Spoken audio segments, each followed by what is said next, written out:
Alright, continuing on with number 3 here. Look at your pattern and figure out what's going on. It's not arithmetic because it's not adding 20 every time. And so we're going to shoot for geometric in order to figure out what the common ratio is.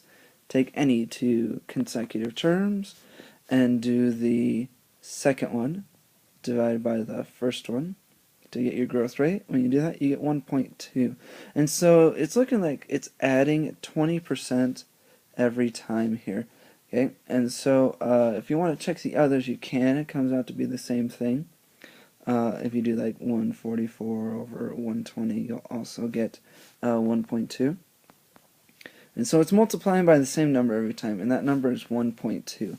And my start value is 100. And so I'm going to write my recursive function like I have the other geometric sequences we've been working with. A sub n equals a sub n minus 1 times what you're multiplying by every time, 1.2. And then a sub 1 is going to equal 100, because that's the first number in our sequence here. The explicit function is going to be f of n equals initial value times what we're multiplying by each time, the common ratio, to the n minus 1 power.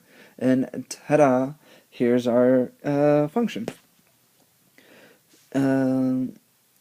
Here, and so we're going to answer this last question here. What is the growth rate? And in order to know what that is, that's like, what's the percent increase every time? Well, if you're multiplying by 1.2, that 0.2 tells you how much the increase is. 0.2 converted to a decimal is 20. So that is 20%. We have a 20% growth rate. Number 4, look at your lovely sequence here, particularly the prices, and notice that it's an increase of $1.10. So 1.10 every time. So it's looking like that's the cost of an extra scoop. My initial value here is looking like 310, but I notice here that that's with 2 scoops of ice cream. So really, my initial value is being more like 1 over here, with 1 less scoop of ice cream, which would be $2. And so I'm going to go with $2 as my initial value, because that's what it would be with 1 scoop of ice cream. And so as I write my recursive function here, I'm going to use 1.10, what I'm adding each time, my common difference, and 2 as my numbers. A sub n minus 1 plus 1.10, and then a sub 1 is going to equal $2, or just 2. The explicit function is going to follow the arithmetic version, because it's adding each time the same number.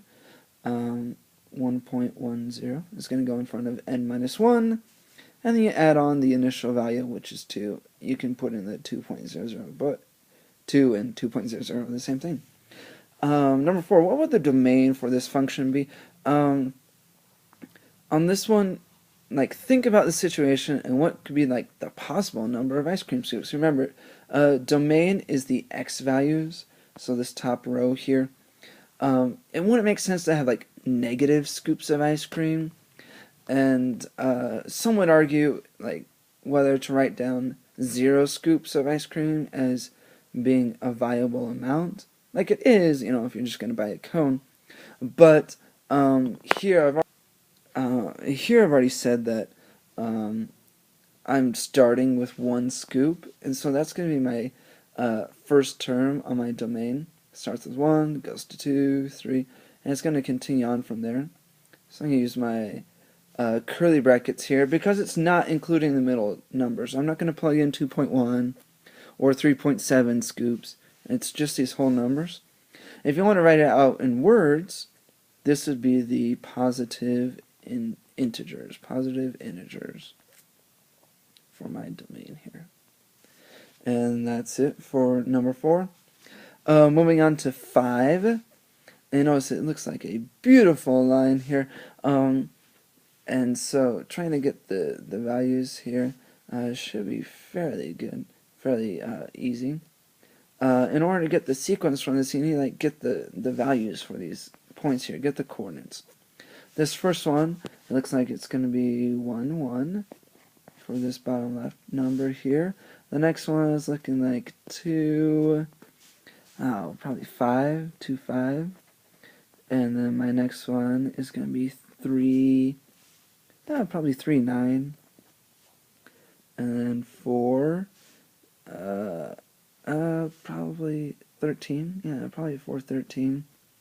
And you can keep going if you want to, but I'm going to stop there just because I can see the pattern already.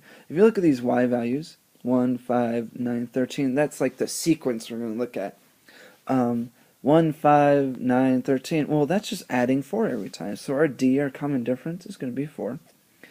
And my initial value, a sub 1, is going to be 1, because that's what it started out as. And so that's going to be the bits of information we need to write our functions here.